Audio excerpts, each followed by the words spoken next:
What's going on, targeted family? I wanted to share something with you today. This is a picture, some artwork that I made in middle school, or I don't know if it was eighth grade or when exactly, but it's one of two pictures that are quite significant. But I wanted to tell you about something that happened to me once. My wife and I and my children, my two daughters, we were traveling the country in a motorhome like modern day gypsies.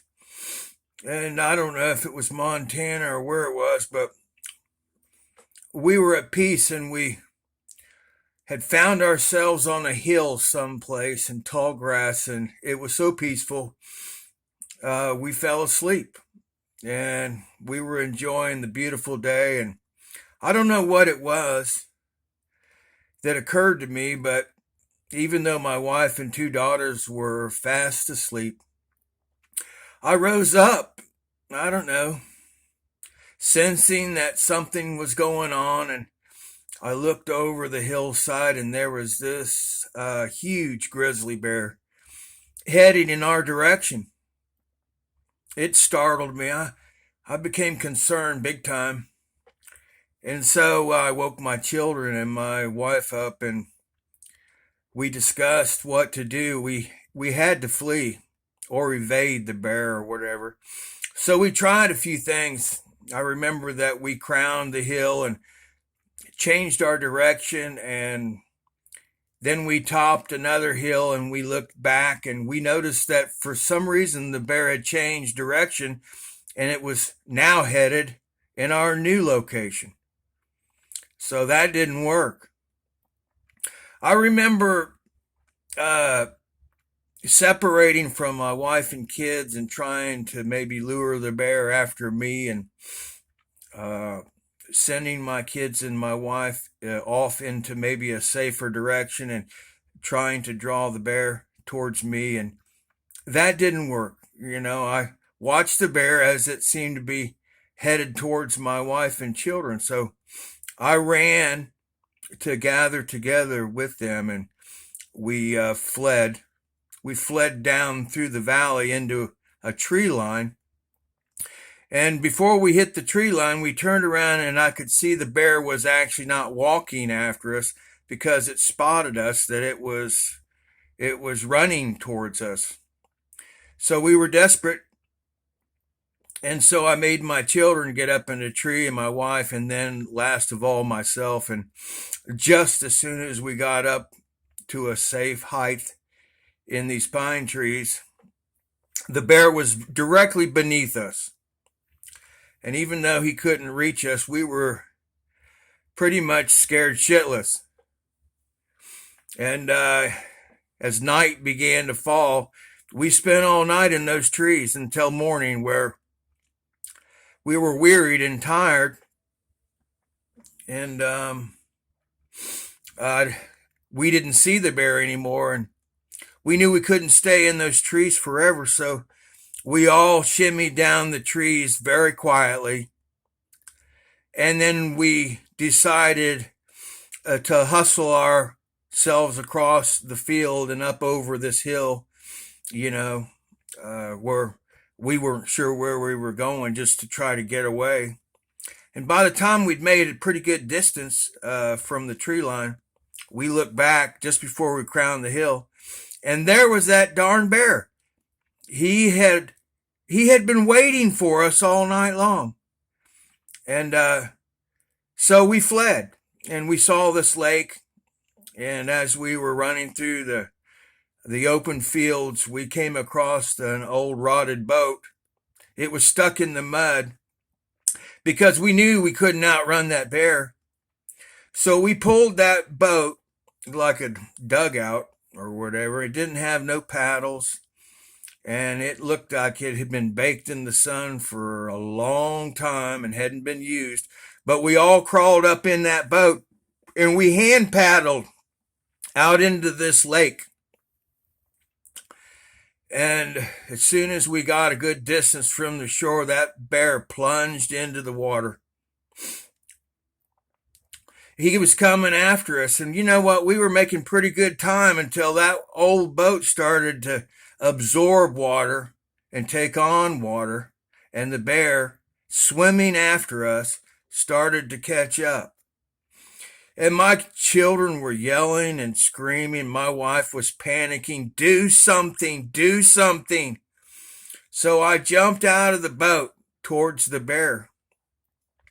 And I swam underneath him and I came up on the other side, and he turned direction from my family and came after me. And then I would go under the water underneath him and come up on the other side. I had to continue to do that. And many times I ended up scathed.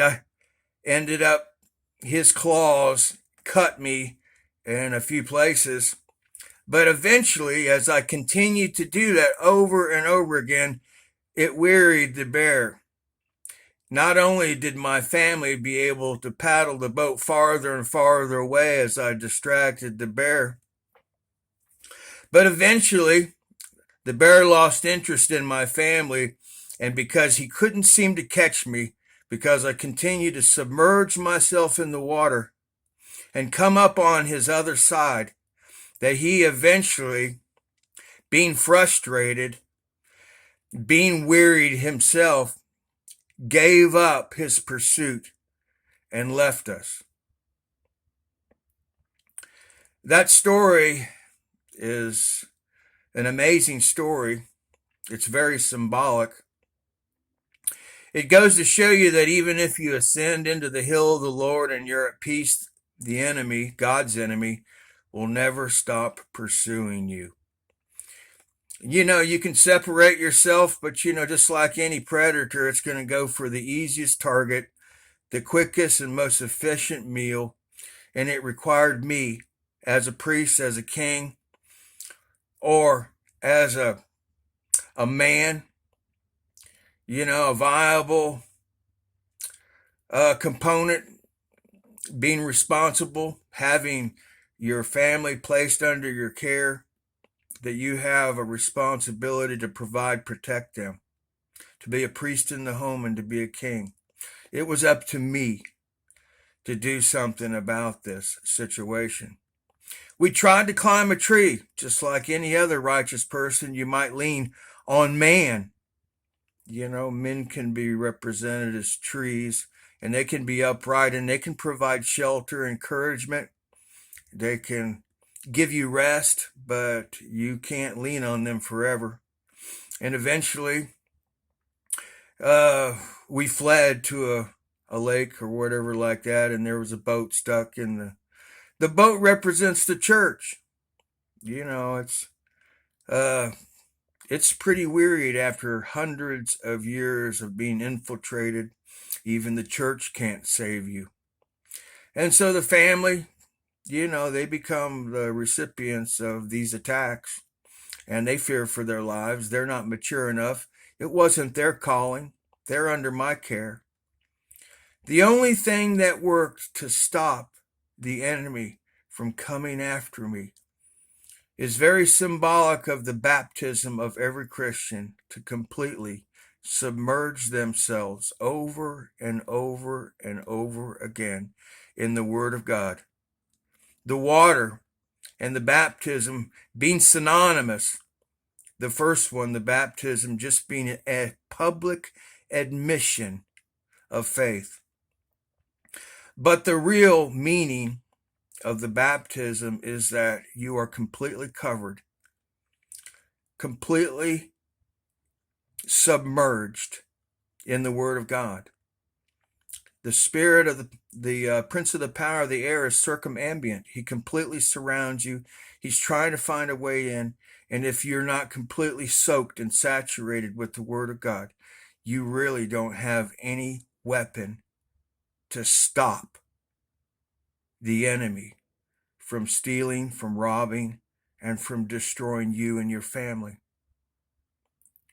I can't forgive anybody, and I can't love my enemy, because they're a product of being submerged in the water. So before you choose to do the impossible, like quit drinking or quit smoking or quit drugging or quit hating or quit judging or whatever your fetish is, if it's shopping, if it's just overindulging in food, if it's fear, if it's paranoia, if you're stressed out, if it's the thorns, the cares and worries of this world, the only way that you can overcome any of these assaults of the enemy is to completely saturate yourself over and over and over again in the Word of God.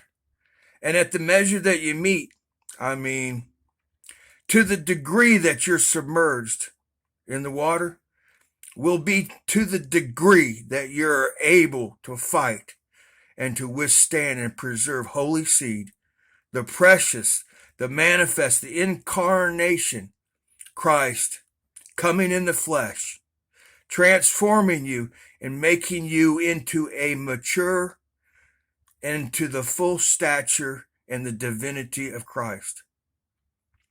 We've all took a whoop ass.